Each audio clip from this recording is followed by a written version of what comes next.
Bonjour à tous et bienvenue sur Jurassic Hack. Aujourd'hui on s'attaque à la machine Waldo de Hack the Box. Il s'agit d'une machine Linux moyennement complexe à résoudre. Celle-ci est basée sur l'exploitation web ainsi que l'élévation de privilèges via les capabilities du noyau Linux. Comme d'habitude, nous allons commencer par un scan and map afin d'identifier les services en écoute. Dans le cas présent, on retrouve les ports 22 et 80. On notera également la présence du port 8888 qui semble être filtré. Dans un premier temps, nous allons donc ouvrir notre navigateur afin d'explorer le service HTTP. Il est à noter que nous allons également activer notre proxy burp afin de capturer les requêtes effectuées via le navigateur. Le site semble proposer un système de gestion de listes permettant de créer et supprimer des listes et de gérer leur contenu.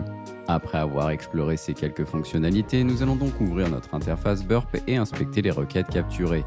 Dans le cas présent, nous allons analyser la requête post envoyée vers dirread.php avec repeater. Ici, celle-ci semble permettre de lister les listes disponibles sur le site web. Cependant, lorsque l'on regarde la requête de plus près, nous pouvons voir le paramètre path contenant ce qui s'apparente à un chemin relatif. Nous allons donc retirer le point list slash et voir s'il est possible de voir le répertoire supérieur. Dans le cas présent, nous pouvons effectivement remonter d'un répertoire et voir les fichiers disponibles à la racine du serveur web. Maintenant, nous allons nous intéresser à la fonctionnalité nommée fileread.php. Nous allons donc envoyer la requête post effectuée précédemment dans repeater. Contrairement à dirread.php, celle-ci semble permettre de lire des fichiers. Nous allons donc tenter de lire le contenu de fileread.php en modifiant la variable file. Dans le cas présent, nous pouvons en effet lire le contenu du code de fileread.php. Cependant, ce dernier semble être affiché au format JSON, ce qui est un peu difficile à lire. Nous allons donc copier notre requête en tant que commande curl et retourner sur notre terminal afin de traiter le résultat plus facilement. Ici, nous allons coller la commande curl et faire usage de sed afin de retirer les retours à la ligne ainsi que les tabulations et les slash.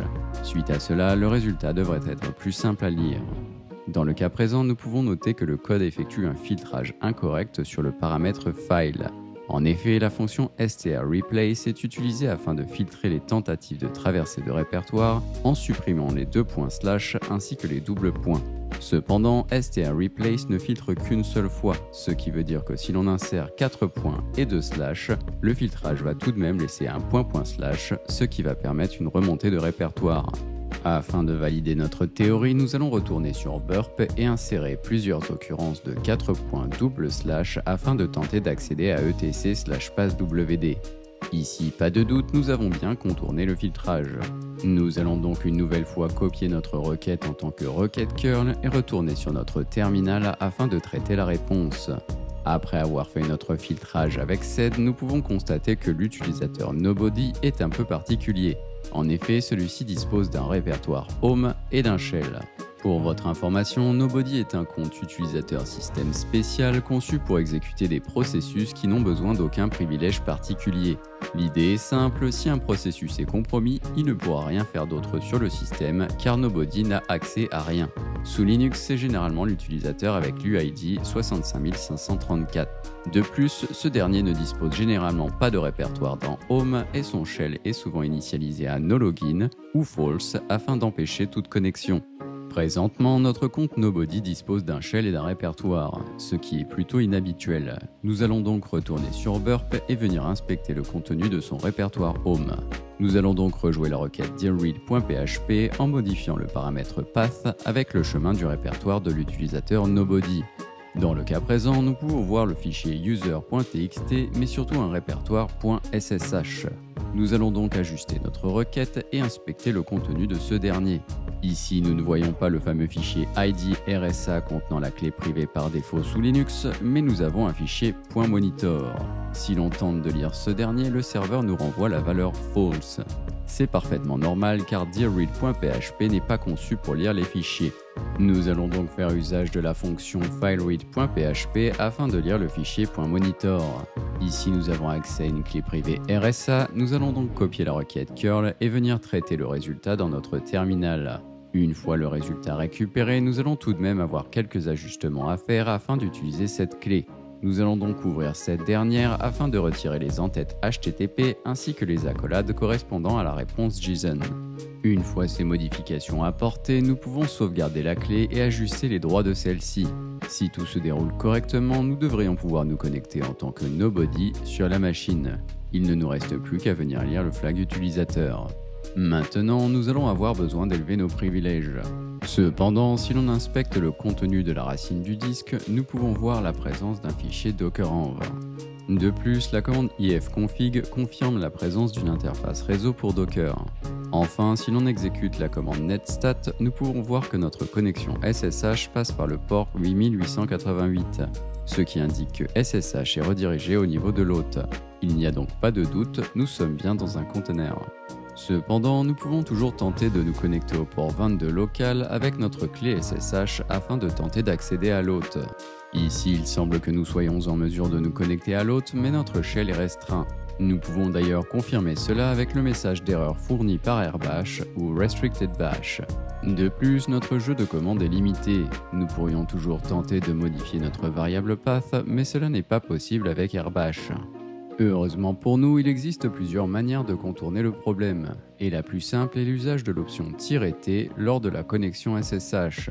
Ceci va permettre de forcer l'ouverture d'un pseudo-terminal de notre choix et contourner airbash. Ici, nous allons faire usage de bash. Dans le cas présent, nous pouvons notamment constater que nous ne voyons plus la bannière présentée lors de la première exécution. Cependant, il semble que nous n'ayons toujours pas accès aux commandes classiques, ce qui est probablement dû à notre variable path. Heureusement, il est toujours possible d'exécuter celle-ci en fournissant le chemin complet de la commande. Pour des raisons de simplicité, nous allons donc modifier notre variable path afin d'ajouter les répertoires usuels. Par la suite, nous allons mettre à disposition de la machine de la victime le script linpiece.sh afin d'effectuer une phase de reconnaissance. Une fois notre serveur HTTP démarré, nous allons retourner sur notre shell afin de nous placer dans le répertoire temp et de télécharger linpiece. Suite à cette opération, nous allons autoriser l'exécution de ce dernier et le démarrer.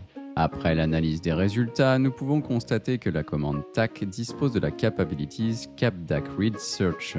Pour votre information, sous Linux, les capabilities sont un mécanisme qui découpe les privilèges de route en blocs indépendants.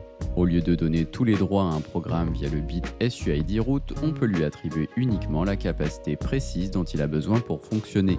Par exemple, une application réseau n'a plus besoin d'être root juste pour ouvrir un port en dessous de 1024.